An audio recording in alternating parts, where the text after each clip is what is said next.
안녕하세요, 올챙이 트레이더입니다. 100만원을 하루만에 1억으로 만들어준 매매기법 제9장 볼린저 밴드입니다. 오늘 소개해드릴 매매기법은 제가 포지션 진입 시 무조건 확인하는 필수 지표 중 하나로 굉장히 적중률이 높은 지표 중 하나입니다. 또한 일본의 전설적인 투자자 BNF 코테가와 타가시도 자신의 자산을 1000만원대에서 수천억까지 불리는 동안 가장 큰 도움을 준 지표라고 공개한 적이 있어 신뢰도가 높은 지표로 알려져 있습니다. 하지만 그 지표가 무엇인지 100명이 알더라도 99명은 어떻게 활용해야 하는지 모르고 있죠. 제가 오늘 모르고 있으신 분들을 위하여 제대로 활용하는 방법에 대하여 100% 활용 방법을 설명드리겠습니다. 우선 지표 활용법에 대하여 설명드리기 전에 볼린저 밴드라는 지표의 역사에 대하여 간략하게 먼저 설명드리겠습니다. 볼린저 밴드는 1980년대 투자 전문가 존 볼린저라는 투자자가 고안한 보조 지표입니다. 이동평균선을 기준으로 현재 주가가 얼마나 멀어져 있는지 파악할 수 있도록, 그리고 한눈에 확인할 수 있도록 도움을 주는 지표로 일정 기간 동안 주가의 변동성을 또렷하게 체크할 수가 있습니다. 볼린저 밴드의 구성을 보여드리자면 여기 가운데 보이시는 이 중심선, 그리고 상부 밴드선, 그리고 하부 밴드선이 있습니다. 이 지표는 수학적이고 과학적으로 만들어진 지표인데요. 상하부 밴드선은 이동평균선의 표준편차를 더하거나 빼서 구성되어 있습니다. 일방적으로 20일 이동평균선 표준편차 2로 설정한 볼린저 밴드는 95.4%의 확률로 주가가 볼린저 밴드 사이에서 움직임을 뜻합니다. 이게 무슨 말이냐? 모든 차트의 캔들들은 95% 이상의 확률로 이 볼린저 밴드 상단과 하단 사이에서 움직인다는 말입니다. 이것을 다르게 해석해보자면 볼린저 밴드 밖으로 주가가 벗어날 확률은 5% 미만이라는 뜻입니다. 또한 볼린저 밴드는 수렴과 발산을 무한 반복하며 주가는 볼린저 밴드 상단 구간과 하단 구간 안에서 움직입니다. 상부 밴드선은 저항 역할을 하며 하부 밴드선은 지지 역할을 한다고 이해하시면 됩니다. 그리고 특징이 있다면 수렴 및 수축하는 구간에서 폭발적인 방향성이 결정되는 성질을 갖고 있으며, 방향성이 결정된 이후에는 한 방향의 밴드선을 지속적으로 터치하는 경향이 있습니다. 이와 같이 보시는 것처럼 계속해서 상부 밴드선과 하부 밴드선을 터치하다가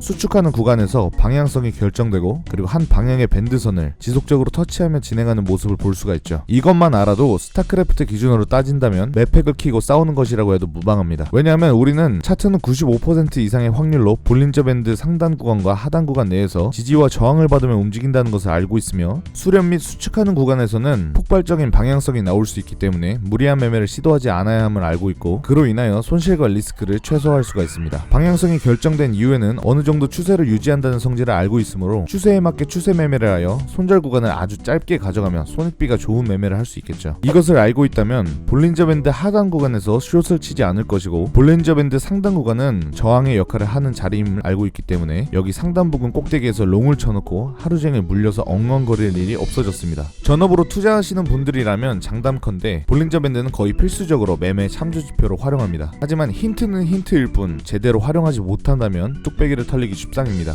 예를 들어 이런 그래프처럼 볼린저 밴드 하단을 터치하고 다시 상승할 줄 알았는데 미친듯이 빠져버리는 경우가 있습니다. 자, 어떻게 해야 이런 경우를 피할 수 있으며 어떤 방식으로 지표를 활용해야 매매에 큰 도움이 될 수 있을지 꿀팁 바로 풀도록 하겠습니다. 우선 볼린저 밴드 지표를 추가 및 설정하는 방법에 대하여 알려드리겠습니다. 좌측 상단에 보시면 테크니컬 인디케이터 항목을 클릭해줍니다. 그럼 이렇게 수많은 지표들이 나오는데 여기에 영어로 볼린저 밴드라고 쳐줍니다. 그럼 맨 위에 볼린저 밴드 지표가 보이실 겁니다. 클릭하시면 좌측 상단에 BB라는 지표가 추가되신 걸 확인할 수 있습니다. 여기 바로 우측 톱니바퀴 모양 세팅스를 눌러주신 뒤 렌스에는 20, 멀티에는 2를 기입해줍니다. 이 치수가 무엇을 의미하냐면 20일 동안의 거래를 통해 형성된 현재 코인의 가격의 수치를 의미하며, 이는 주가 변동률의 상한선과 하한선의 범위를 표준편차의 2배로 설정하는 것을 의미합니다. 정말 포괄적이고 보수적으로 거래하고 싶다면 승수를 2.5로 설정해도 좋으나 상한 밴드선과 하단 밴드선의 폭이 넓어지므로 원하는 타점에서 진입할 확률을 놓칠 일도 많아집니다. 그러므로 저의 경우 세팅값은 상단에 20, 하단에 2로 설정하여 사용하고 있습니다. 자, 먼저 리도다오 코인을 예로 설명드려 보겠습니다. 보시는 차트는 리도다오의 주봉 차트입니다. 아까 말씀드린 대로 모든 차트의 캔들들은 95% 이상의 확률로 이 볼린저 밴드 상단과 하단 사이에서 움직입니다. 그리고 볼린저 밴드 밖으로 주가가 벗어날 확률은 5% 미만입니다. 또한 볼린저 밴드는 수렴과 발산을 무한 반복하며 상부 밴드선은 저항 역할을 하며 하부 밴드선은 지지 역할을 합니다. 이와 같이 보시는 것처럼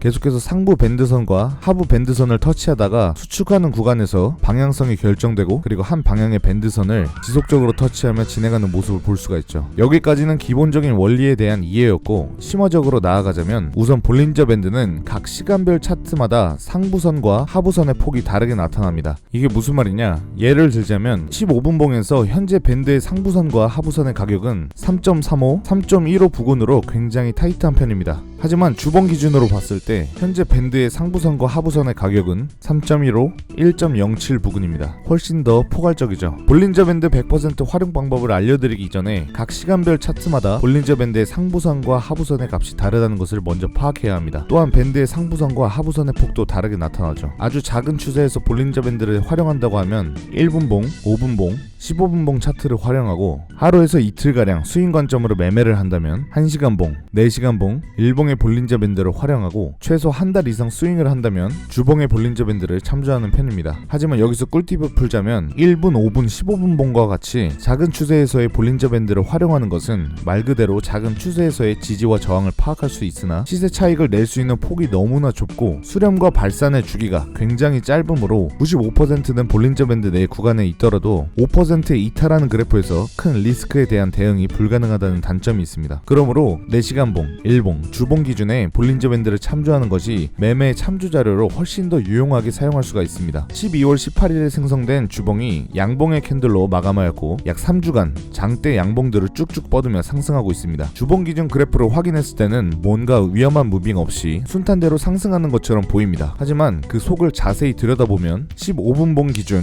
12월 18일부터 1월달 새로운 주봉까지 위아래로 요란한 무빙을 하며 우상향하고 있죠. 또한 밴드의 이탈 주기 또한 4시간봉이나 일봉 그리고 주봉 기준 볼린저 밴드보다 훨씬 더 주기적으로 나타납니다. 이런 말이 있죠. 나무를 보지 말고 숲을 봐라. 저는 차트를 바라보는 시각을 위 관점과 비슷하게 생각하며 매매하는 편입니다. 자세히 보시면 15분봉에서의 볼린저 밴드는 발산과 수축이 굉장히 짧은 주기로 나타나기 때문에 주가의 변동과 이탈률을 예측하기가 어렵습니다. 1월 3일자 차트를 보시면 15분봉 기준 차트에서 볼린저 밴드 상부선에서 하부선으로 크게 이탈 후 다시 회복하는 모습을 볼 수가 있습니다. 이 하락폭은 보시는 것과 같이 몇 시간채 되지 않아 약 30%가량을 하락합니다.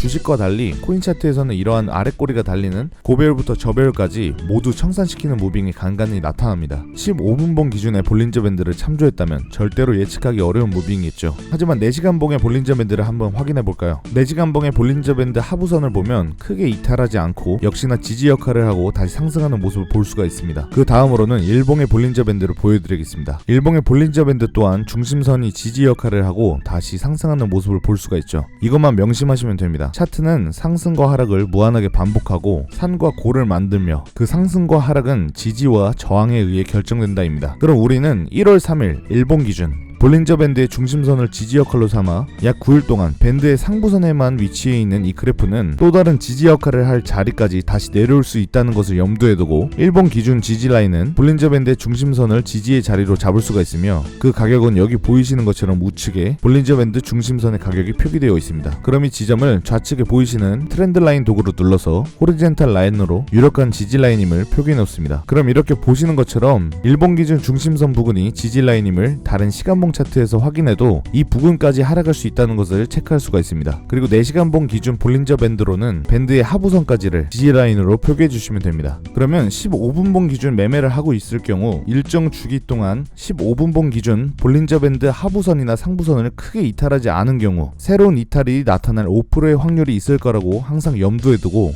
15분봉 기준 볼린저 밴드 하부선을 지지 구간으로 잡는 것이 아닌 아까 확인한 4시간봉 그리고 일봉 기준에서 지지 구간을 마지노선 선으로 잡고 그 부근에 매수를 걸어놓는 것입니다. 또한 만약 몇 주 전부터 장투 관점으로 포지션을 계속 홀딩하고 있었다면 이 부근을 눌림목 구간으로 활용하여 추가 매수 타점으로 활용할 수도 있겠죠. 자, 마지막으로 정리하자면 모든 차트의 캔들들은 볼린저 밴드 구간 내에서 상부선과 하부선을 터치하며 움직이며 상부선은 저항의 역할을, 하부선은 지지의 역할을, 중심선은 중심선 위에서는 지지의 역할을, 중심선 아래에서는 저항의 역할을 하며 추세 매매를 하더라도 발산과 수렴의 주기가 짧아 밴드 이탈률이 높은 1분, 5분, 15분봉의 볼린저 밴드를 참조하는 것보다는 4시간봉, 일봉, 주봉 기준의 포괄적인 볼린저 밴드 구간을 지지 및 저항의 자리로 활용하는 것이 훨씬 더 안전하고 손익비 관점에서 유리합니다. 15분봉 기준 95% 무빙을 맞추는 것보다 5%의 이탈률을 예측하기가 훨씬 더 어려우며 그 5%의 이탈률은 95%의 적중률보다 훨씬 더 위험하다는 것을 인지하고 작은 추세에서의 볼린저 밴드를 참조하는 것이 아닌 4시간봉, 일봉, 주봉 기준의 볼린저 밴드를 참조하는 것이 지지와 저항 라인을 파악하는 데 도움이 된다입니다. 사실 이 볼린저 밴드는 이론적으로는 잘 설명이 되어 있으나 이러한 심화적인 내용을 다룬 강의 영상이나 자료들은 아예 없더라고요. 지금 설명드린 내용은 제가 매매할 때 굉장히 중요하게 여기는 내용이며 이론 50%, 경험 50%가 맞나 그때 100% 활용이 될 수 있는 영역이라고 생각합니다. 위 내용은 전자책에 업데이트될 예정이며 자세한 적용 방법 및 예제와 관점들을 기재하도록 하겠습니다. 수익률 1만 프로 매매 전략 전자책은 본문 링크를 통해 확인하실 수 있습니다. 전자책은 연구 소장이고 시즌마다 전자책 내용은 계속해서 업데이트되고 무료 발송해드립니다. 자, 그럼 저는 다음 강의 영상에서 찾아뵙겠습니다.